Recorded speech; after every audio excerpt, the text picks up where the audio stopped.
Am I the a-hole for telling my brother and his wife that I will be suing them for selling the nursery I gave them? Am I the a-hole for canceling significant other birthday plans after finding out I was not invited?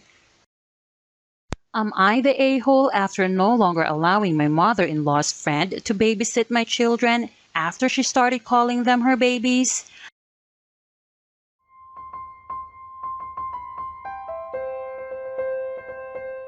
Am I the a-hole for telling my brother and his wife that I will be suing them for selling the nursery I gave them? I, 36 female, lost my 3-year-old son from a chronic condition that he was born with. I struggled a lot with his illness and received a lot of support from my family when my ex-husband was too busy with work than care for his son.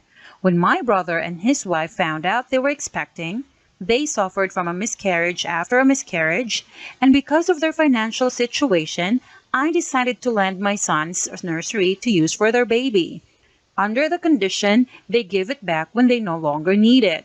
It's an expensive nursery, and the process of shipping, I live in another country, took me time and money, and of course, not to mention its sentimental value.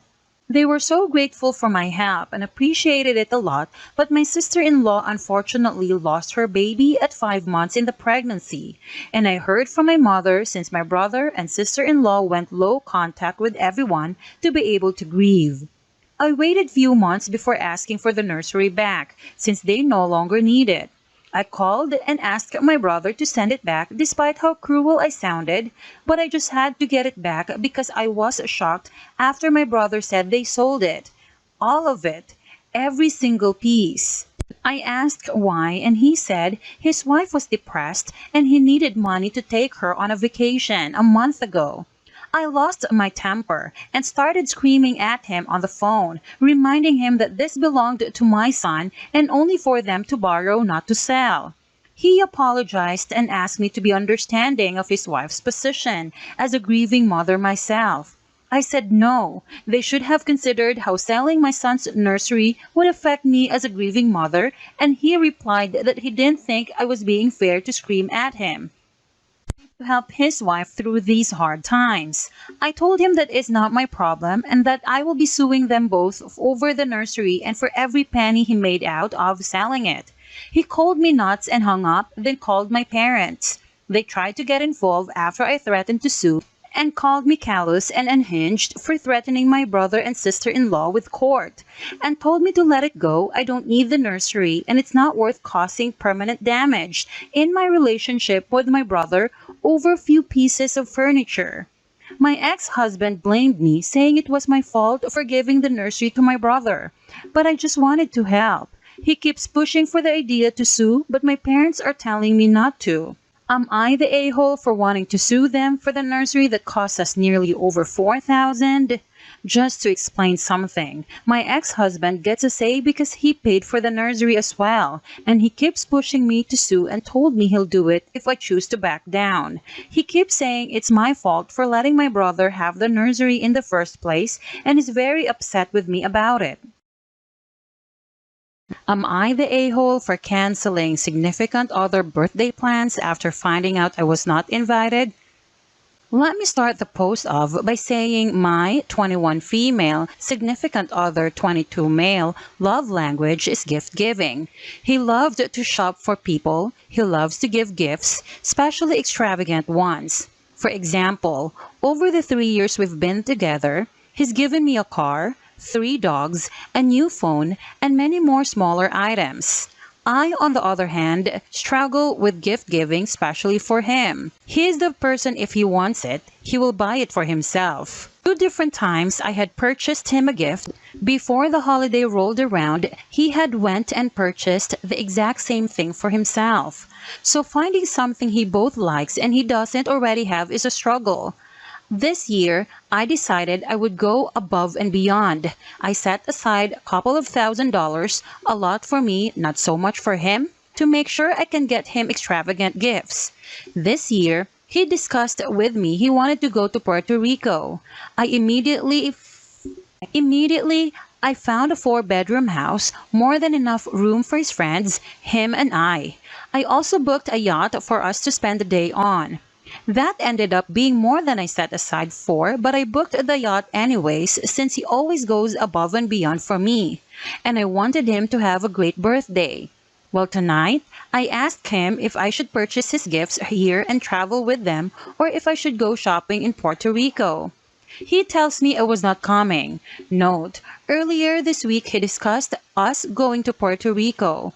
Also discussed how his friend, no named, would be traveling with us on this trip.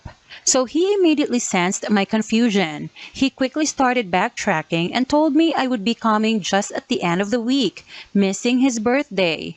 My feelings were hurt at first. To think the person I wanted to spend my birthdays with doesn't want to spend theirs with me hit a little different. My feelings soon changed as I realized this also meant I would miss out on the yacht I went over budget on. Immediately, I went to cancel the yacht, trying to get some form of payment back since it had already been 24 hours since booking. The yacht was a surprise, so it was never mentioned, but after canceling it and getting partial refund, I told him what I had planned. I also told him since I would have to wait 5 days after his birthday to even see him, his gifts would not be as extravagant, and I would not have things like a cake decorations or anything set up for him. He told me I was the a-hole. The yacht was for him and not me, so regardless if I attended, I should have left the reservation in place. He also tells me his gifts should not change since he will see me after his birthday. I disagree. I can't imagine spending $1,000 of dollars on gifts for someone just to give it to them a week after their birthday. I also cannot imagine spending over $1,000 on a yacht that I will never see. Am I the a-hole for canceling my plans for significant other birthday after finding out I am not invited?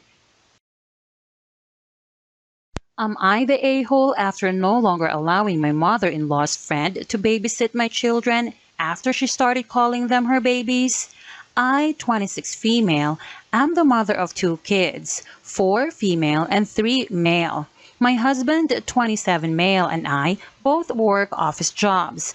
Due to this, we need someone to watch the kids while we aren't home. We mostly had babysitters, but a few months back, my mother-in-law, 48 female, suggested that her friend could watch them for free. I told her it wasn't necessary since we could afford a babysitter just fine, but she insisted. I didn't really see any harm in it after she kept asking, so I gave in, and her friend, 45 female, started babysitting our kids. Everything was perfect for the first few months. She was always on time and always fed my kids and put them to bed at the time I suggested. My kids seemed to really like her, but about a few weeks ago, my oldest came to me and asked me if I was their real mommy. I was confused and asked her what she meant. Well, turns out, mother-in-law's friend had been telling my kids that they were her babies, and when they protested saying they weren't, she would yell at them, saying that I was just their moneymaker and that she was their real mommy. I told my husband about this, and he hired a babysitter on the spot. Then me and him called mother-in-law and told her about the situation. We told her that we weren't going to have her friend over anymore because it made us uncomfortable. We even told her what my kid had told me. Well, mother-in-law didn't take it well. Over the phone, she started screaming, saying that, quote unquote, my friend doesn't have any kids or grandchildren, so your kids are the closest things she's had to it, and you're going to take that away from her? My husband and I tried to calm her down, but after a bit, we just hung up. I received a photo of mother-in-law friend crying on mother-in-law couch later that night. I feel horrible for making her upset, but I don't like how she was telling my kids these things. I understand that she doesn't have kids, but that doesn't excuse her behavior. But for my peace of mind, am I the a-hole?